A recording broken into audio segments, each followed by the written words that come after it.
Hello everyone, कैसे हो आप सब। पिछले वीडियोस में अपन ने सीखा था डायलिसिस क्या होता है, डायलिसिस टेक्नीशियन कोर्स कौन कर सकता है।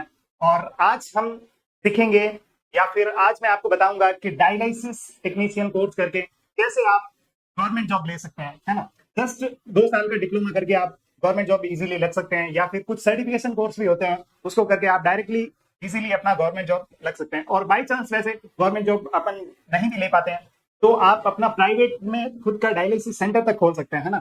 बहुत सारी इसकी क्या क्या करियर अपॉर्चुनिटीज हैं, ये सब अपन इस वीडियो में डिस्कस करेंगे, ठीक है। तो आज के अपने वीडियो का जो टॉपिक रहेगा वो है career opportunities after dialysis technician course, ठीक है। डायलिसिस कोर्स करने के बाद क्या करियर अवसर है उसके बारे में बात करेंगे आज के वीडियो में, ठीक है। तो इंट्रोडक्शन से अपन स्टार्ट करते हैं। The demand for the dialysis technician is increasing rapidly in India and abroad, ठीक है। डायलिसिस टेक्नीशियन की न सिर्फ इंडिया में बल्कि अब्रोड में भी बहुत ज्यादा इसका स्कोप है ना। डायलिसिस टेक्नीशियन एक बेस्ट कोर्स है। इसके अंदर और अपन क्या देखते हैं, CKD chronic kidney disease patient are rising requiring the skill technician. आज भी स्किल टेक्नीशियन को बहुत ज्यादा पे किया जाता है क्योंकि बहुत ही स्किल जो वर्कर का बहुत ज्यादा शॉर्टेज है ना। तो जो भी क्रोनिक किडनी डिजीजेस वाले पेशेंट्स होते हैं, है ना, क्रोनिक मतलब सीवियर जो केसेस होते हैं, तो उनके लिए आज भी स्किल्स वर्कर की बहुत ज्यादा कमी है। तो डायलिसिस टेक्नीशियन के अंदर बहुत ज्यादा स्कोप है, ठीक है। This course open door hospital jobs, private centres and research sectors. आप गवर्नमेंट में वर्क कर सकते हो, प्राइवेट हॉस्पिटल्स वगैरह, रिसर्च सेंटर, कहीं भी डायलिसिस टेक्नीशियन कोर्स को करके लग सकते हैं। एम्प्लॉयमेंट सेक्टर्स की अगर अपन बात करें तो जैसा मैंने बताया, आप गवर्नमेंट हॉस्पिटल में वर्क कर सकते हो, प्राइवेट हॉस्पिटल या मल्टी स्पेशलिटी वाले जैसे हॉस्पिटल्स होते हैं, है ना, वहां पे आप वर्क कर सकते हो। स्पेसिफिक डायलिसिस सेंटर्स होते हैं, किडनी रिसर्च इंस्टीट्यूट्स होते हैं, या फिर कुछ एनजीओ या पब्लिक हेल्थ प्रोग्राम्स कुछ लोग जो चलाते हैं, वहां पे आप वर्क कर सकते हो। इसके अलावा होम डायलिसिस सर्विसेज, आप अपना खुद का डायलिसिस भी स्टार्ट कर सकते हो, है ना। मतलब आप एजेंसीज खोल सकते हो ऐसी कि जिसमें आप लोगों को डायलिसिस सर्विसेज प्रोवाइड कर सकते हो, है ना। इसके बाद में एम्प्लॉयमेंट सेक्टर्स के बाद अपन नेक्स्ट देखें तो जॉब पोजीशन एंड डेजिग्नेशन आपका क्या रहेगा आफ्टर कंप्लीटिंग द कोर्स, ठीक है। कोर्स कंप्लीट करने के बाद में आप as a junior dialysis technician work करोगे, और जैसे जैसे आपको एक्सपीरियंस होता जाएगा, वर्क एक्सपीरियंस, वैसे वैसे आप सीनियर डायलिसिस टेक्नीशियन है जो बन जाओगे, ठीक है।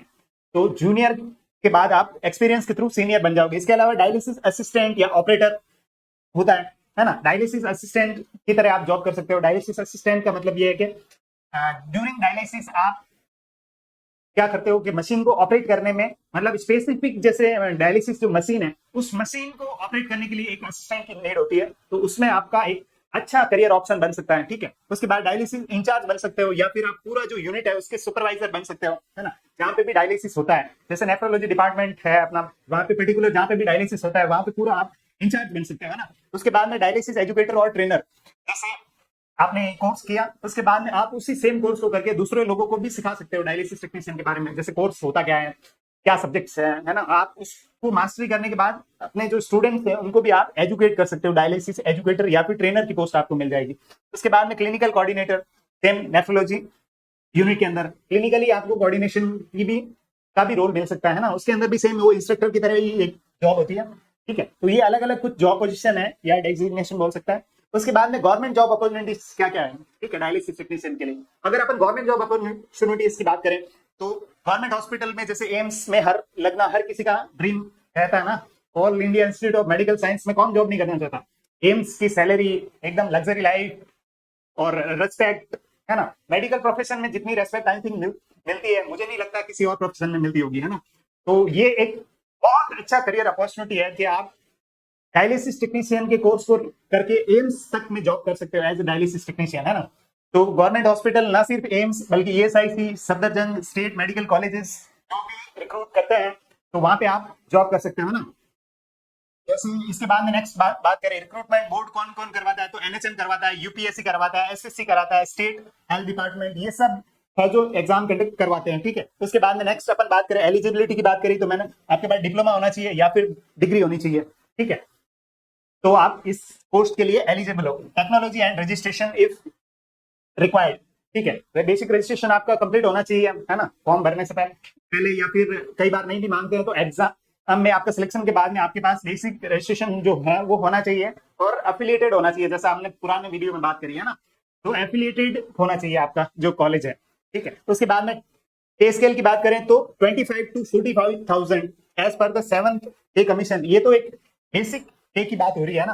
पे स्केल स्टार्टिंग में जैसे 25,000 तक सैलरी रहती है, लेकिन धीरे धीरे सैलरी बढ़ती रहती है, और हो सकता है कि आने वाले टाइम में आपको 7 से किसी के अकॉर्डिंग सैलरी देखने को मिले, है ना। उसके बाद में अगर अपन नेक्स्ट बात करें, गवर्नमेंट सेक्टर की बात करी पहले तो अपन ने, अब प्राइवेट अगर सेक्टर की बात करें, गवर्नमेंट तो खूब सैलरी देता है। अब अगर अपन प्राइवेट की बात करें तो प्राइवेट में जैसे बहुत सारे reputed institute, Apollo, Fortis, Manipal, nephro dialysis chain, max health care, Medanta, ठीक है, इन सारे हॉस्पिटल्स में आप जॉब कर सकते हो और आपको एक अच्छा पे आउट है जो वहां पे प्रोवाइड किया जाता है ना। और नेक्स्ट अपन सैलरी रेंज की बात करें तो 18,000 मिनिमम सैलरी आपको देखने को मिलता है।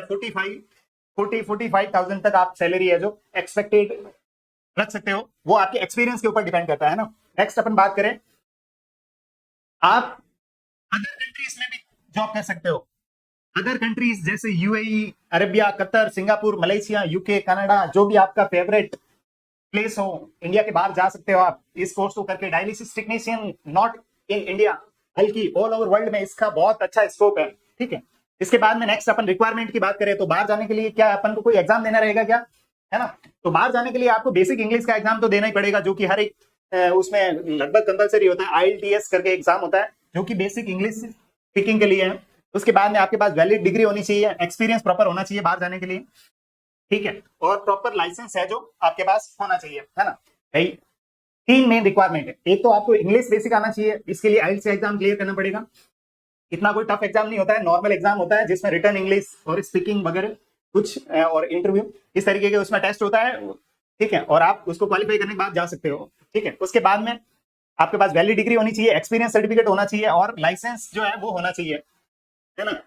ये डीएचए और हेड वगैरह में जाने के लिए गल्फ कंट्री मतलब जो दुबई वगैरह है वहां के लिए जैसे कुछ ऑर्गेनाइजेशन है वो एग्जाम करवाती है, जैसे डीएचए दुबई हेल्थ अथॉरिटी, ठीक है। इसी तरीके से कुछ कुछ ऑर्गेनाइजेशन है जो एग्जाम कंडक्ट कराती है। नेक्स्ट अपन बात करें तो फ्यूचर ग्रोथ स्कोप क्या है ना। फ्यूचर ग्रोथ स्कोप यह है कि इंडिया के अंदर कम से कम 3 लाख किडनी फेलियर के पेशेंट हर साल देखने को मिलते हैं, है ना। तो अच्छा खासा स्कोप है। इतना बड़ा इंडिया, 150 करोड़ के आसपास लोग, और उसमें इतने सारे पेशेंट, मतलब हॉस्पिटल डिपार्टमेंट पर्टिकुलर ऐसा है। हॉस्पिटल की जो जॉब होती है वो थोड़ी हेक्टिक होती है, लेकिन हॉस्पिटल से रिलेटेड अगर आप कोई कोर्स करते हो, चाहे वो डायलिसिस हो, चाहे कोई भी अदर कोर्स हो, अदर कोर्सेज के बारे में अपन नेक्स्ट वीडियो में बात करेंगे, लेकिन फिलहाल डायलिसिस की बात कर रहे हैं। तो डायलिसिस का बहुत ज्यादा स्कोप है क्योंकि इंडिया के अंदर लगभग 3 लाख पेशेंट एवरी ईयर देखने को मिलते हैं, ठीक है। और next only 25 to 20% have access to dialysis facilities. Only 20 से 25% लोगों को डायलिसिस फैसिलिटीज मिलती है क्योंकि उनको स्किल्ड ट्रेनर नहीं मिलता, है ना, या एक स्किल्ड पर्सन नहीं मिलता, और या फिर कुछ ऐसी फैसिलिटीज है, चाहे डायलिसिस मशीन है या जो भी मैन पावर है या अदर रिसोर्सेज है, वो अभी भी उसके अंदर काफी स्कोप है, तो आप इस कोर्स को कर सकते हैं ना। इसके बाद expansion of the national dialysis programme NDP under the NHM is creating more jobs, ठीक है। एनएचएम के अंडर में नेशनल डायलिसिस प्रोग्राम जो है एनडीपी, वो बहुत सारी डायलिसिस टेक्नीशियन को लेके बहुत सारी जॉब्स है जो क्रिएट कर रहा है ना। और तो इसका स्कोप है जो काफी ज्यादा है। Scope to become the dialysis trainer बन सकते हो, कंसल्टेंट बन सकते हो, मशीन स्पेशलिस्ट बन सकते हो, जैसा कि अपन ने बात करी है, ठीक है।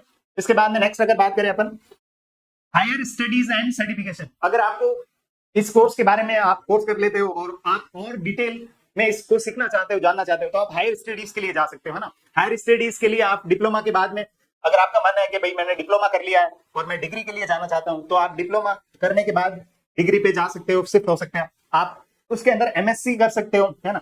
एमएससी नर्सिंग पर्टिकुलर आप नेफ्रोलॉजी डिपार्टमेंट चूज कर सकते हो, उसके अंदर आप एमएससी कर सकते हो, या एमएससी इन डायलिसिस टेक्नोलॉजी कर सकते हो, है ना। सर्टिफिकेट इन नेफ्रोलॉजी टेक्नोलॉजी, ठीक है, तो आपको प्रॉपर सर्टिफिकेट मिलेगा मास्टर्स करने के लिए, है ना।